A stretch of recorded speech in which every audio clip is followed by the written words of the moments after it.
Speaking to why God sends prophets amongst the people, why God will allow this tiny nation of people to form out of one man in front of the world, and why God will set them apart. Why? Many people, in examining this question that don't really know the story, that haven't read the Bible, would say that this is a God that looks to make a name for himself. That God, in creating the house of the Hebrews, the Israelites, and by using all of the many people that God would use to go amongst the nations, all the nations that were not included in this group of people, did these things to try to make a name for himself. He's trying to prove himself to the people, and he's trying to contend amongst greater gods, as if there is a contest amongst gods in the godly realm. Yet, when you really read the book, when you read the Bible and all the books within the Bible, and you study the history of this people, and you really understand what was going on amongst the world at the time, you will see that is not at all the truth of what God is doing. You see, what we have here is a situation where former gods, people, angels that were bound to the hierarchy of God have gone rogue. And they've taken it upon themselves to establish themselves as God in the earth. Not God in the heavens, but God in the earth. And in order to do that, they had to subdue the feminine first. We really won't get into that today because that's a whole nother conversation. All of this would come forth, this entire creation that we sit in, this earthly vessel we sit in was subdued out of chaos. Chaos was brought to order by way of war, family war.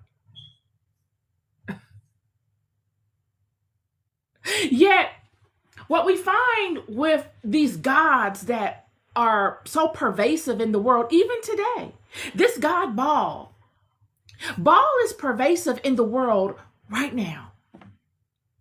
You got people that honor Baal in the world. Just as you had people that honored Baal in the world in ancient times. There is nothing new under the sun. There are not any new gods, friend.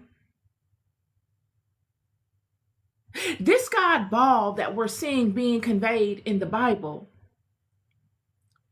was a Canaanite god that many people of the world regarded.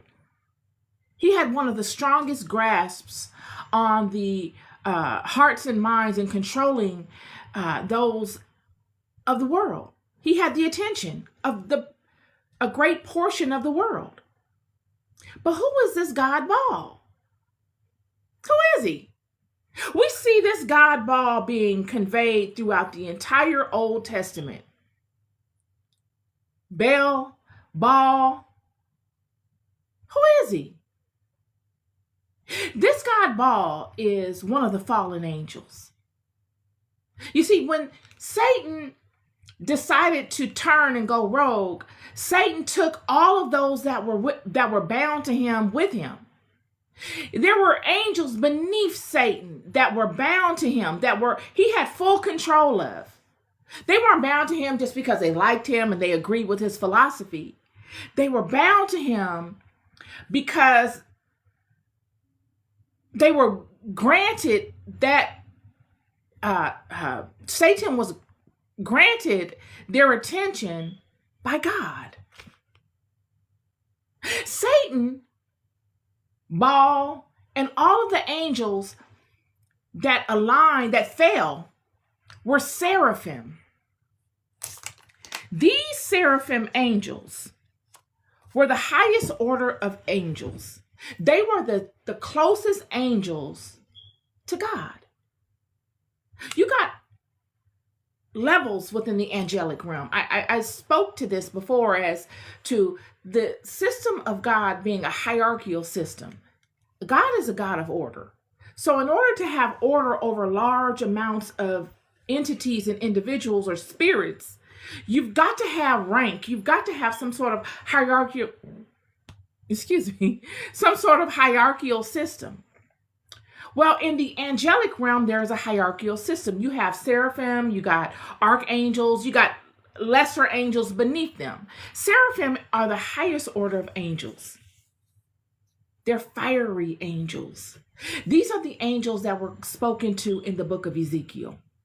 The angels that Ezekiel conveyed that he knew, that he had an interaction with, he was describing seraphim.